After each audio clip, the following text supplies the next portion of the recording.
This is it guys, dumating nga talaga ang araw na pinakahintay natin. Siguro siyam na beses natin pinag-isipan to kung magpapalagay ba tayo or hindi. At hindi lang naman kasi basta aesthetics lang to, dagdag performance din. Para din to sa makina natin para makahinga siya ng maayos. In short guys, ngayong araw magpapakabit tayo ng exhaust. Kaya samahan niyo ako ngayong araw na to, pupunta tayo ng Muri Bridge para magpakabit ng exhaust sa sasakyan natin. Bintana bukas, hangin dumadaloy, mga pangarap sabay naming tinutuloy. Walang alala, tanawin ay totoo. Australia, kasama ka sa puso. Rowing at siya kinubuhay Australia. Mahabang biyahe, langit ay bughaw. Gabi-gabi sa ilalim ng bituin, pangingisda, saya hindi mapigil. Rowing at siya kinuramdam ang saya. Lagbay lang ng lagbay kahit saan pa. Mula dagat hanggang sa disyerto, buhay namin ay kumpleto.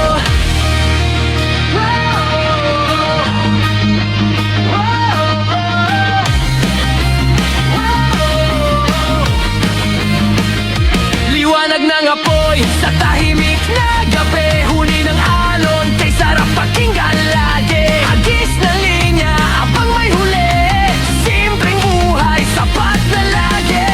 Alikabok man o dagat ang tanaw, bawat kalsada may bagong ilaw. Tawanan sa bawat likod ng daan, ito ang buhay na pinangarap lang. Walang mapabasta, tuloy lang. Rawin at Shakila, walang hadlang. Mula umaga hanggang dapit-dapon, Australia puso'y napupuno. Rawin at Shakila, oh boy, Australia. Ang bayahe may kwentong bago. Camping, fishing, magkatabi, higit pa ito sa paglalakbay lagi. Rawin at Shakila, tuloy lang ang takbo. Bawal at lugar, parang bagong mundo.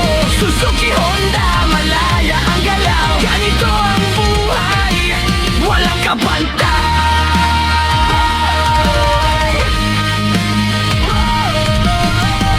Guys, we are here at Carline.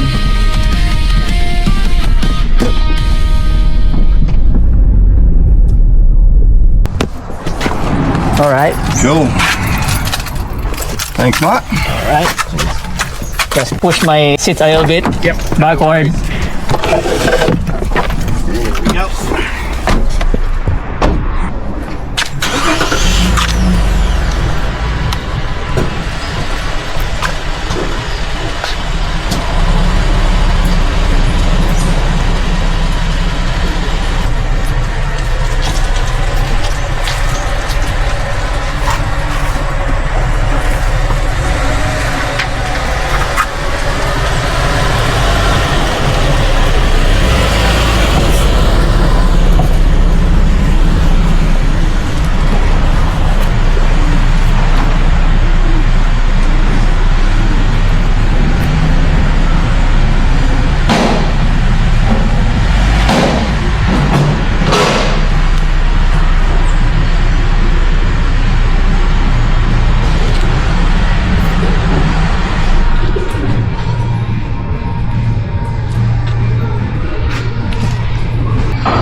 Breaks the seal pretty well.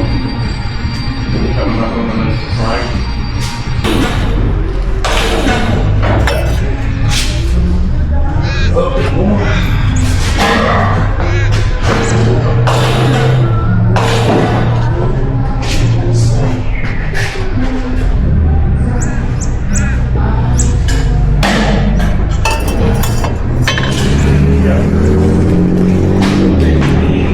This one looks cool. What is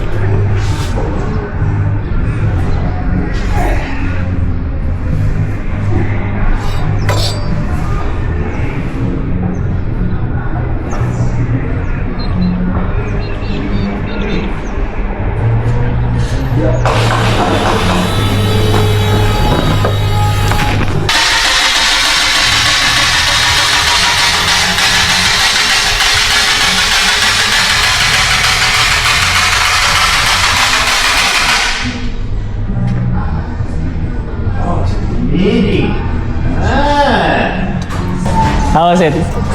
Not bad, yeah? no. To me, so just straight up, pipe out. Oh yeah, just S-bend. Just up and out. You want it in 3-inch. Yeah, same size with that. Same size as The original one. Yeah, that one. that. Yeah.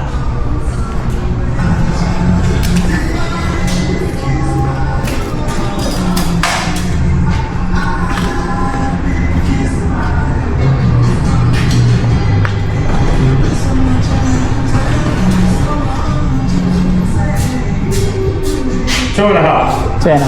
All right. 2.5. Can we use one of your tips from here? 2.5, yeah. Oh yeah. Yeah, 14.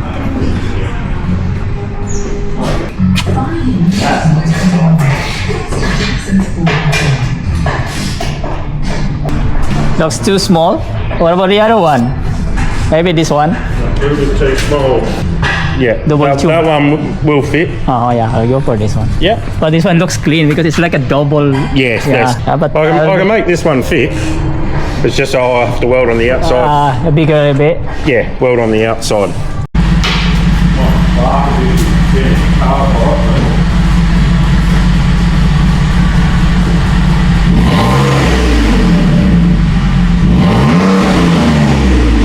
Gotta be loud. It's gonna be loud. Loud.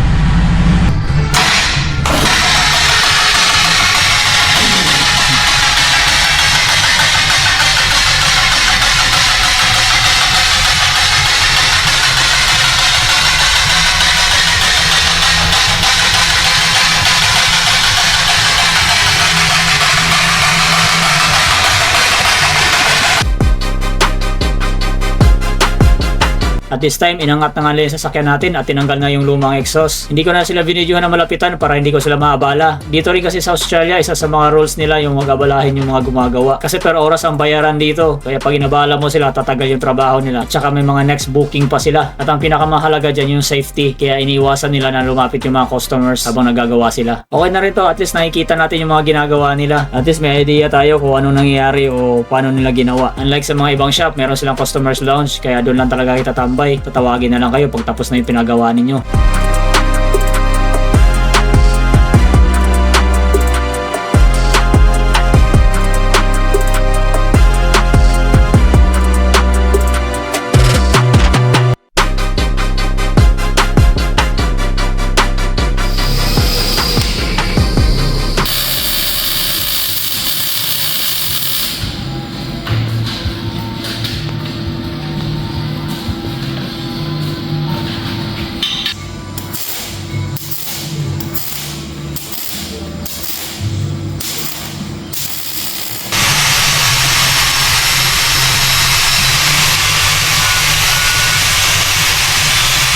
Tapos na yung ginagawa nila sa sasakyan natin. Simula sila ng 10, 11 na ngayon. Tapos na. Nililinis na lang, nag-render na lang yung mga welding tsaka pinapolish na lang yung muffler natin. So, nandito nga pala tayo sa Carline sa Murray Bridge. Actually, hindi na daw to Carline ngayon. Private owned na siya. So, hindi lang nila ni-remove yung signage kasi wala, nagustuhan na nila eh. Pero private owned na sila. Gumagawa sila ng mga boat dito. Repairs. Pero gumagawa pa rin sila ng sasakyan tsaka exhaust. Nahinto na yung polish machine. Siguro tapos na yung kakabit na lang nila. Yes, may ma-upload na tayo. Nagagalit na yung kapitbahay natin dito. Sana hindi masyadong maingay. Ni-remove kanina yung exhaust eh, yung silencer. Medyo brap, pero sana okay lang naman. Kulob kasi kaya medyo maingay. Tignan natin mamaya sa labas. Sa open area, mag-iiba naman yung tunog eh, pag open area tsaka sa kulob. Sana hindi masyadong malakas kasi yung kapitbahay natin.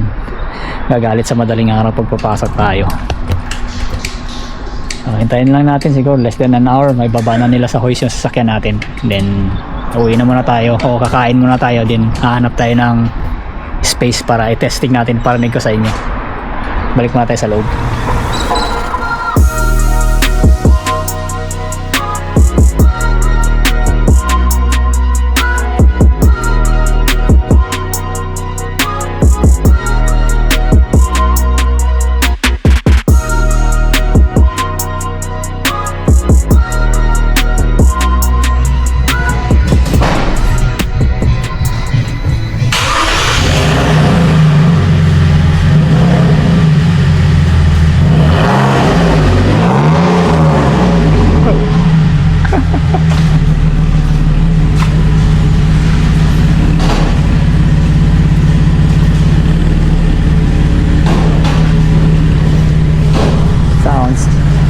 like a V8.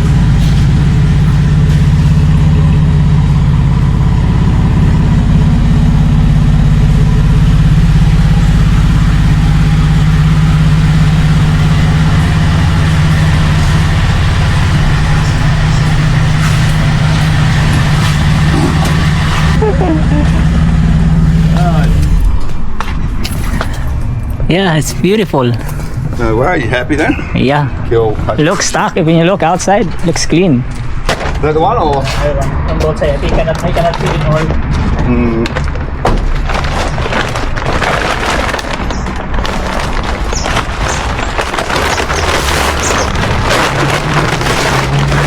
Alright. So, What have we got here? 200 rules.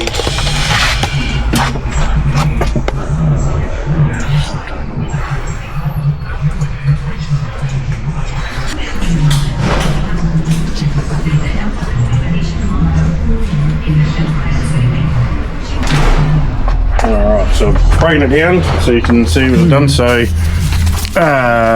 all there's, that's all the parts, $97. $49 for that tip. yeah. Normally $70, but I'd All right. get rid of the cost. And $140 in labour and making up the other brackets. No worries. Alright, so $292. A little bit more than what I said to you the other day. Oh yeah, 350 I think. That's the last time you told me. Not bad. Actually, there's an exhaust in Japan, Jaws Off-Road, Yep. and it costs $700. Nipping. Fuck. Plus freight. Yeah, but a straight bolt on for Vitaras. There's someone from Malaysia. They installed it on a 2.4, but I haven't Yep, heard and on on a a V6. 3.2. All There you go, right. matey. Thank you so much. You're quite welcome. Any issues, just let us know. Oh yeah, thank you. See ya. Cheers, mate. Bye, thank you. See ya.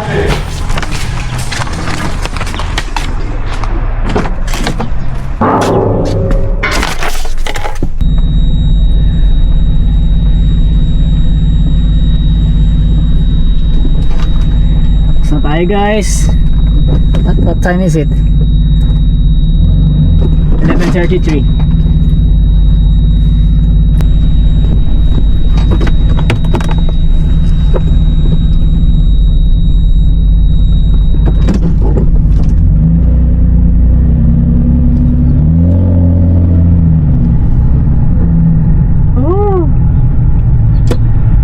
Where are we going now? Kain muna siguro tayo.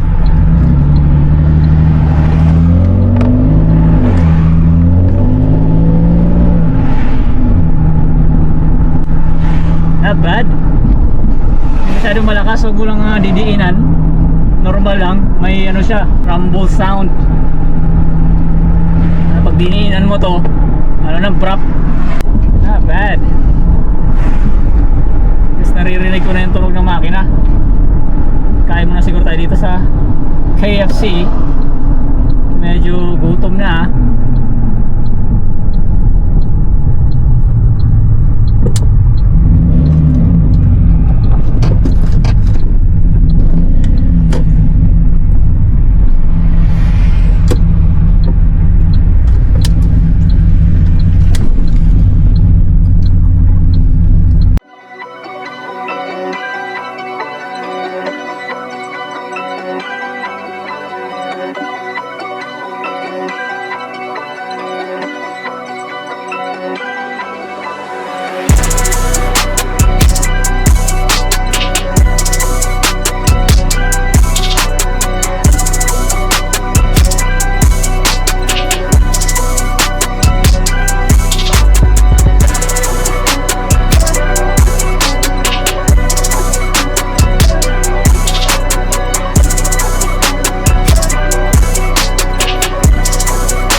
Alright guys, nandito tayo ulit sa ilalim ng tulay ng Maury Bridge, Maury River. And guys, quick look bago tayo umuwi ng bahay. Yan, ito na yung exhaust natin. Simple lang yung ginawa nila, not too fancy. S-bend lang, straight lang naman yan. Galing dito sa likod. Ano pa rin yung original natin, nandiyan pa rin yung hotdog tsaka catalytic. Hindi natin tinanggal kasi bawal. Standard pa rin tayo dito. Rev natin, parinig ko sa inyo. Ah.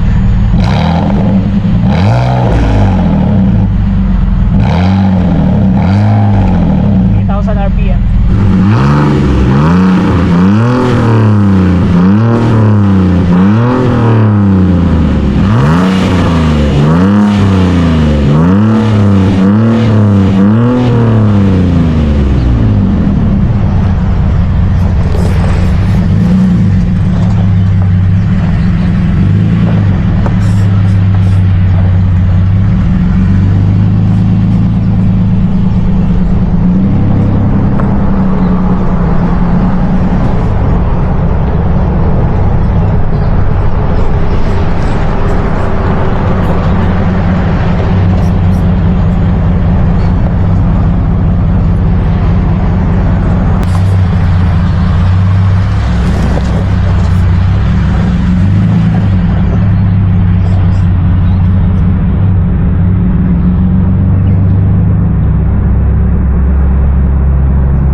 Yes, I'm so happy. Almost nabubuo na to guys. Ang kulang na lang natin ito, bush plate. Yan, bush plate na lang ang kulang. Pinag-iisipan ko pa, bala kong lagyan ng lockers to kahit na rear lockers lang sana. Titignan natin pag may budget pa tayo. Sa susunod na siguro, para pag napunta tayo ng dagat o pag nag trail tayo muddy. Yan, meron tayong lockers. Meron naman to Deflock factory, pero mas gusto ko rin lagyan ng rear lockers para mas well capable siya for off-road. Yan, almost tapos na project natin. Meron pa pala bukod sa bush plate, rear lockers, yung ano natin dito, Android, pero panghuli na lang yan, Android. Kasi pag nag-Android tayo, lalagyan natin ng reverse cam. Kasi si boss, pag ginamit niya to, mahirapan siya pag walang reverse cam. Yan, panghuli na natin yung reverse cam tsaka Android. Essentials muna sa ngayon. Uwi na muna tayo. Parang paulan na rin yun. Okay lang kahit maabutan tayo ng ulan para mahugasan na rin. Yan lang guys, maraming salamat sa panonood. If you like this video, please like, subscribe, and see you on the next one. Bye-bye!